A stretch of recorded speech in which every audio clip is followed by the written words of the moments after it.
प्रिय विद्यार्थियों, अब हम देखेंगे आपका अगला टॉपिक बहुपरमाणु गैस का समिश्रण फलन, औसत ऊर्जा, दाब और किस प्रकार से निकाय के ऊर्जा में फ्लक्चुएशंस होते हैं। तो हम किस तरह से निकाय के लिए विचलन को डिफाइन कर सकते हैं और उस परिवर्तन से हम देखते हैं कि कितना फर्क निकाय पर पड़ता है। तो सबसे पहले हम देखने जाएंगे कि बहुपरमाणु गैस का समिश्रण फलन क्या है, पार्टीशन फंक्शन क्या है। अब पिछले लेक्चर में हमने देखा था कि हमने मोनोएटॉमिक आइडियल गैस के लिए पार्टीशन फंक्शन, औसत ऊर्जा और दाब के मान हमने निकाले थे। अब एक परमाणु गैस हमने देखा था वो होती है जिसके अणु में एक ही परमाणु होता है, लेकिन अब यहाँ हम बात कर रहे हैं बहुपरमाणु गैस की।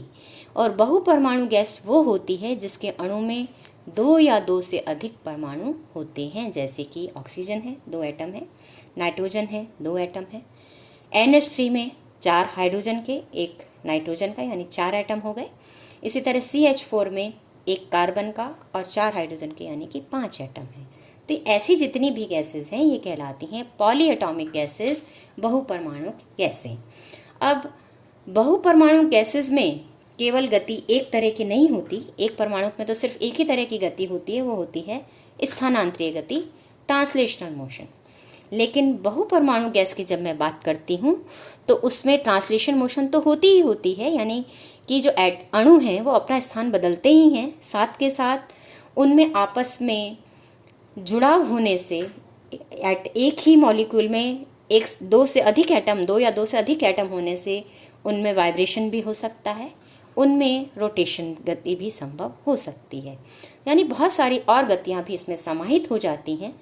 तो अगर मैं किसी तीनों को जो हम मुख्यतः पढ़ते आ रहे हैं, अगर मैं इनको देखूं तो स्थानांतरित गति के लिए ऊर्जा मैं देती हूँ 12mv² से, और कंपन गति के लिए ऊर्जा मैं लिखती हूँ 12kx² से। क्यों कि आपके पास यहाँ k स्प्रिंग नियतांक है और x माध्य स्थिति से इसका विस्थापन है। अब यहाँ पर घूर्णन गति के लिए जब ऊर्जा हम लिखते हैं तो यह 12i⍵² से लिखी जाती है, जहाँ i जड़त्वाघूर्ण है, मोमेंट ऑफ इनर्शिया है, और ओमेगा कोणीय वेग है कण का। तो इस तरह से अगर मैं देखूं तो हर एक में एक सिमिलैरिटी इन तीनों में मुझे नजर आ रही है। तो एक सामान्य रूप में इसका मतलब मैं कण की कुल ऊर्जा लिखूं तो उसमें टर्म कौन कौन सी होंगी, B1 P1², B2 P2², यानी जो स्क्वायर वाले टर्म्स हैं हमने इसको इन जनरल फॉर्म में P1 P2 P3 मान लिया, और 12x, 12i, 12m ये सब एक कांस्टेंट B1 B2 के रूप में हमने मान लिए हैं।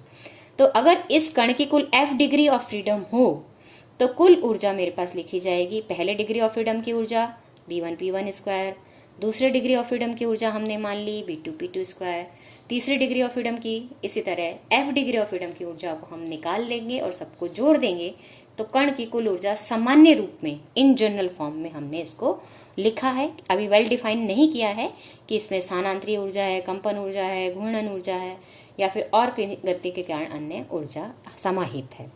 अब यहाँ पर जो कि पार्टीशन फंक्शन में जानती हूँ कि z का मान मेरे पास होता है कि समेशन ओवर i या समेशन ओवर r e⁻⁻β अगर मैं यहाँ i लिखती हूँ तो इसको ei लिखूंगी, यहाँ अगर मैं इसको r लिख रही हूँ तो यहाँ पर r लिखूंगी। तो ये मुझे मालूम था कि ये जो पार्टीशन फंक्शन है किसी भी ऊर्जा अवस्था में कण के पाए जाने की संभावना जो कि बोल्ट्जमैन फैक्टर से दी जाती है उनका सम है, यानी सभी ऊर्जा अवस्थाओं में जो जाने की संभावनाओं का योग है उसको हम z से निरूपित कर रहे हैं।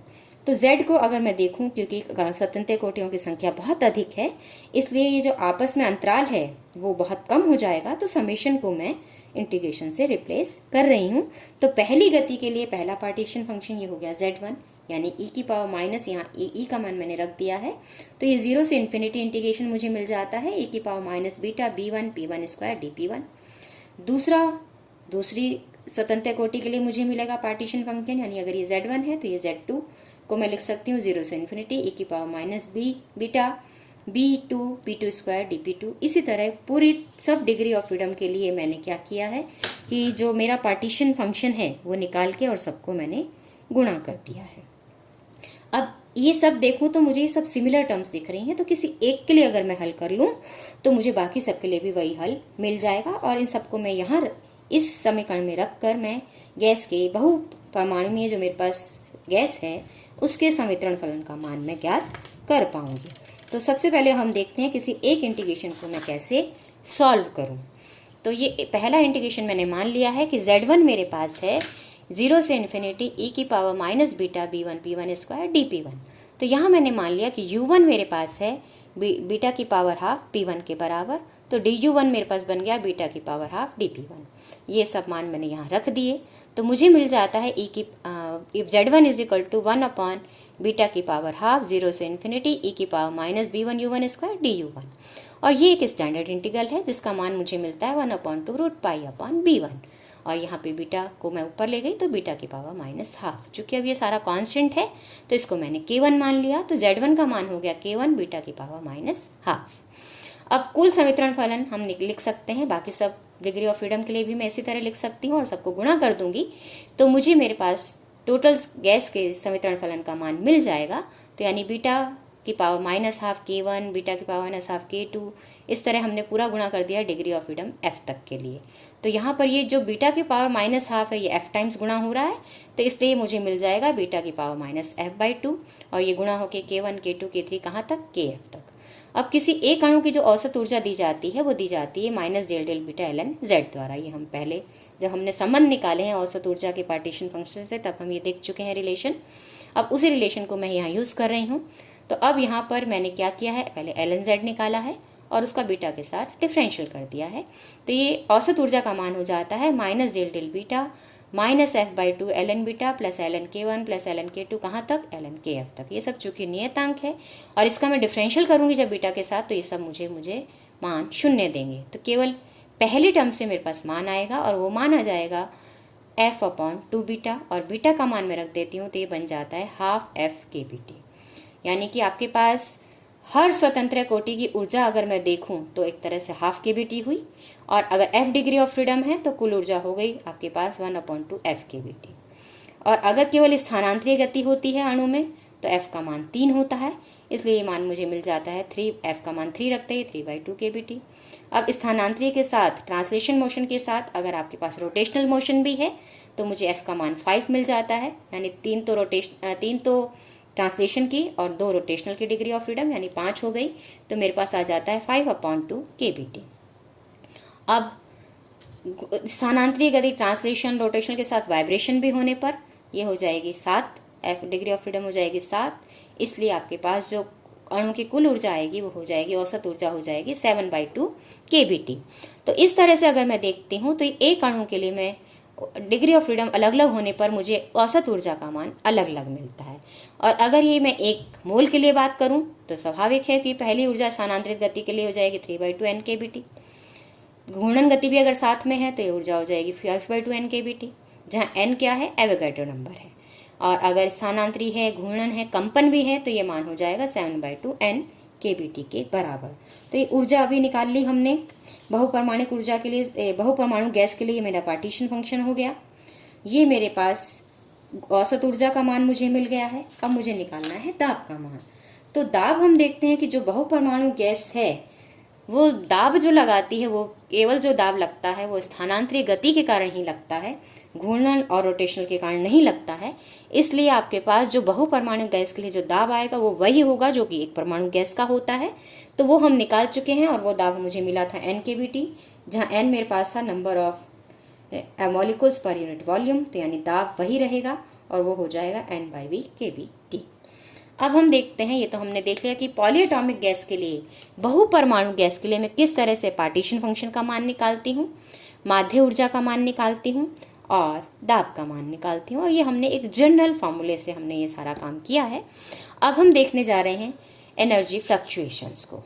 अब वो क्या मान लिया हमने कि हमारे पास जो निकाय है वो ऊष्मा भंडार के संपर्क में है। तब हम ये जानना चाहते हैं कि इसकी जो ऊर्जा है इसकी माध्य ऊर्जा के आसपास ही फ्लक्चुएट होगी, और ये फ्लक्चुएशन कितना होगा वो हम जानना चाहते हैं। तो उसको जानने के लिए मैंने माध्य ऊर्जा से मानक विचलन लिखा है, स्टैंडर्ड डेविएशन लिखा है। ये एक मैथमेटिकल स्टैटिस्टिकल टर्म है जिसके द्वारा हम इस फ्लक्चुएशन को डिफाइन करना चाह रहे हैं, निकालना चाह रहे हैं। तो ये मानक विचलन दिया जाएगा, चूंकि ऊर्जा से विचलन हम निकालना चाह रहे हैं। तो ऊर्जा का विचलन किसके आधार पर, माध्य ऊर्जा से। तो हमने क्या किया, एक तरह से वर्ग माध्य मान हमने निकाला है तो मानक विचलन हो गया E माइनस ई बार का होल स्क्वायर और इसका माध्य मान, ये बार व्यक्त कर रहा है माध्य मान को। अब इसको मैंने खोल लिया तो ये हो जाएगा A माइनस बी का होल स्क्वायर से, तो ई स्क्वायर माइनस 2E बार प्लस ई बार का स्क्वायर और फिर इसका हम ले रहे हैं एवरेज। तो जब मैं इसका एवरेज लेती हूँ तो ये बन जाता है ई स्क्वायर का एवरेज, ये बन जाता है 2E बार का स्क्वायर और ये एज इट इज़ क्योंकि ये इसका एवरेज पहले ही आ रहा है तो ये ई बार का स्क्वायर। तो इसको अगर मैं खोल देती हूँ तो ये दोनों टर्म्स आपस में मैं ऐड करती हूँ तो मुझे मिल जाता है मानक विचलन का मान ई स्क्वायर का एवरेज माइनस ई एवरेज का स्क्वायर। यानी यहाँ ई स्क्वायर बार जो व्यक्त कर रहा है वो ई के वर्ग का माध्य है। पहले मैंने ई का स्क्वायर किया फिर माध्य निकाला है, और यहाँ पर अगर मैं देखूँ तो पहले मैंने ई का माध्य निकाला है फिर उसका वर्ग किया, यानी ई बार का स्क्वायर है, माध्य ऊर्जा ई का वर्ग है। अब यहाँ पर मैं क्या करती हूँ, ई बार मुझे मालूम है चूंकि माध्य ऊर्जा मैंने पहले भी लिखी है, summation over are E R P R होती है। इसी तरह अगर मैं लिखूँ तो ई स्क्वायर का जो माध्य हो जाएगा वो हो जाएगा ई आर स्क्वायर का और इंटू पी आर। अब यहाँ पे ई बार का मान मेरे पास जो आ गया क्योंकि पी आर का मान मैंने रख दिया और पी आर का मान मेरे पास था 1/z ई की power minus beta E are, तो ये मान मैंने यहाँ रख दिया तो ई बार का मान मुझे मिल गया। इसी तरह यहाँ पर पुनः ई बार पी आर का मान मैंने रखा तो 1/z ई की पावर माइनस बीटा आर से गुणा करते ही मुझे ई स्क्वायर बार यानी ई के वर्ग का माध्य भी मिल गया। अब यहाँ इन दोनों टर्म्स को जब मैं रख देती हूँ तो मानक विचलन मुझे मिल जाता है कि 1/z summation r E r का स्क्वायर ई की power minus beta E r माइनस 1/z square summation r E की power minus beta E r का होल स्क्वायर, क्योंकि यहाँ पर ई स्क्वायर का बार है और यहाँ पर ई बार का स्क्वायर है तो ये मैंने ई बार का स्क्वायर यहाँ कर दिया है। अब जेड जो कि मुझे पता है समीशन हमारा ई की power minus beta E are है, तो ये ना दोनों टर्म्स जो फर्स्ट टर्म और सेकंड टर्म मानक विचलन की है इसे मैं व्यक्त कर सकती हूँ किसके टर्म्स में। तो पहली टर्म मेरे पास आ जाती है डेल जेड डेल बीटा के टर्म्स में। यहाँ दिख रहा है कि आपके पास जो सेकंड टर्म में जो मेरे पास टर्म आ रही है ई आर ई की power minus beta E R, ये एक तरह से minus del Z del beta के बराबर है। और इसको एक बार पुणे में जब डिफरेंशिएट करती हूँ तो मुझे पता लगता है कि ये जो फर्स्ट टर्म है मेरे पास ई स्क्वायर ई की power minus beta E R, ये वाली जो टर्म है ये del two Z del beta square के बराबर आ रही है। तो ये मान मैंने यहाँ रख दिए। तो पहली टर्म मेरे पास बन गई 1/z del two Z del beta square, और दूसरी टर्म चूँकि डेल जेड डेल बीटा का होल स्क्वायर बनती है तो 1/z square del Z beta का होल स्क्वायर मेरे पास मिल जाता है। अब ये दोनों टर्म को मैं कंबाइन करके किस रूप में लिख सकती हूँ कि ये मान हो जाएगा del del beta 1/z del del beta के बराबर, और पुनः ये मान मेरे पास बन जाएगा डेल डेल बीटा बाहरी है और ये मान मेरे पास बन जाएगा minus del del beta of ln z के बराबर।